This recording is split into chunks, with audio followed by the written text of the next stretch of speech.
Hi, welcome. Chapter 5, Kingdoms, Kings and an Early Republic. We already learned about Janapadas. They were small kingdoms in the Vedic period in India.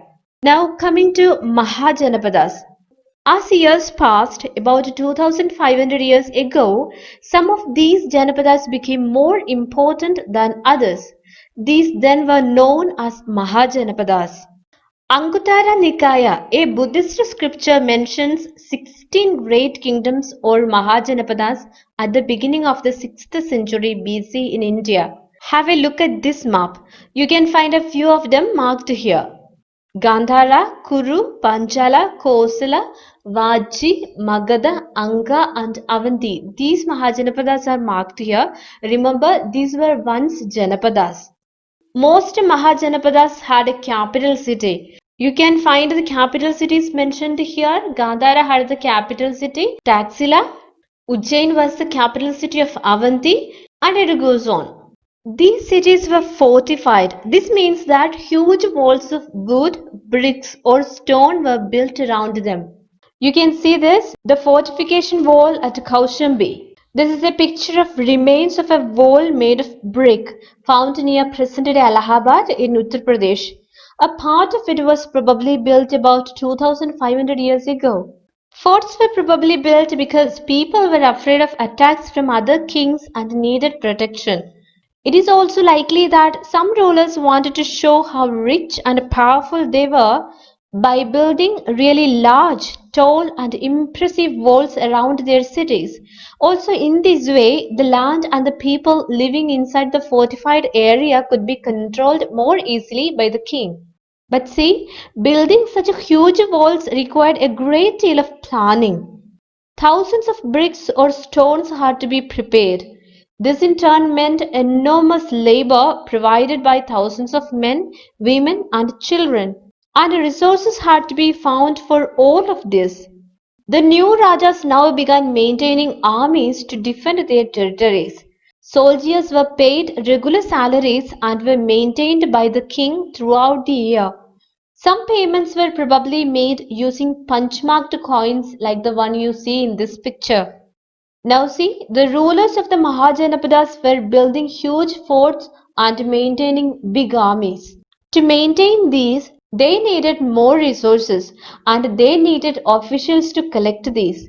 So they could not depend on occasional gifts brought by people as the Rajas of the Janapadas did. Instead, they started collecting regular taxes. How did they impose these taxes? Taxes on crops were the most important. This was because most people were farmers. Usually, the tax was fixed at one-sixth of what was produced. This was known as bhaga or a share. There were taxes on craftspersons as well. These could have been in the form of labor. For example, a weaver or a smith had to work for a day every month for the king. Herders were also expected to pay taxes in the form of animals and animal produce. There were also taxes on goods that were bought and sold through trade. Hunters and gatherers also had to provide forest produce to the Raja. Changes in agriculture.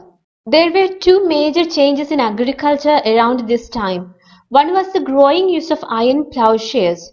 This meant that heavy, clayey soil could be turned over better than the wooden plowshares, so that more grain could be produced. Second, people began transplanting paddy. This meant that instead of scattering seed on the ground from which plants would sprout, saplings were grown and then planted in the fields. This method is just as we do these days in the paddy fields. This led to increased production as many more plants survived. However, it was very hard work. Generally, slave men and women, dasas and dasis, and landless agricultural laborers who were known as kammakaras had to do this work. Why did the Rajas encourage these changes in agriculture? Better way of agriculture meant better production. Better production meant more taxes, and the Rajas were highly dependent on the taxes given by these farmers. Now let's take a closer look at a few of the Mahajanavadas. A closer look. Magadha. You can find Magadha on this map. Magadha was an ancient Indian kingdom in southern Bihar and was counted as one of the 16 Mahajanapadas. Many rivers, such as the Ganga and Son, flowed through Magadha. These rivers were important for transport, water supplies, and making the land fertile. Parts of Magadha were forested. Elephants which lived in the forest could be captured and trained for the army. Forests also provided wood for building houses, carts, and chariots. Besides, there were iron ore mines in the region that could be utilized to make strong tools and weapons. Magadha had two very powerful rulers, Bimbisara and Ajatasattu or Ajatashatru. They used all possible means to conquer other Janapadas. Mahapadmananda was another important ruler. He extended his control up to the northwest part of the subcontinent. Rajagriha or present-day Rajgir in Bihar was the capital of Magadha for several years. Later, the capital was shifted to Pataliputra or the present-day Patna. More than 2300 years ago, a ruler named Alexander, who lived in Macedonia in Europe, wanted to become a world conqueror. Of course, he didn't conquer the world, but did conquer parts of Egypt and West Asia, and came to the Indian subcontinent, reaching up to the banks of the Bias. When he wanted to march further eastward, his soldiers refused. They were scared, as they had heard that the rulers of India had vast armies of foot soldiers, chariots, and elephants. You definitely know this ruler, Alexander the Great. See how efficient, strong, and vast the Mahajanapadas were that the Alexander's military feared. Now looking into another Mahajanapada, Vaji.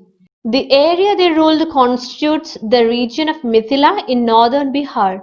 While Magadha became a powerful kingdom, Vaji, with its capital at Vaishali in Bihar, was under a different form of government, known as a Gana Sangha. Gana is used for a group that has many members, like a clan or a tribe. Sangha means organization or association. This Gana Sangha system was basically a republican system. What does republic mean? In a republic, the people chose or elected their rulers. Power lay with the people, not the ruler. So Gana Sangha system was basically a republican system. This might be the earliest republic, though Greeks are generally credited with its invention, and we are very much familiar with the Republic of India. In Ganasanga, there were not one, but many rulers. That means it was not one king ruling system, but many men with equal status ruled together. Even when thousands of men ruled together, each one was known as Raja. These Rajas performed rituals together. They also met in assemblies and decided what had to be done and how through discussions and debate. For example, if they were attacked by an enemy, they met to discuss what should be done to meet the threat. However, women, dasas, and kammakaras or landless agricultural laborers could not participate in these assemblies.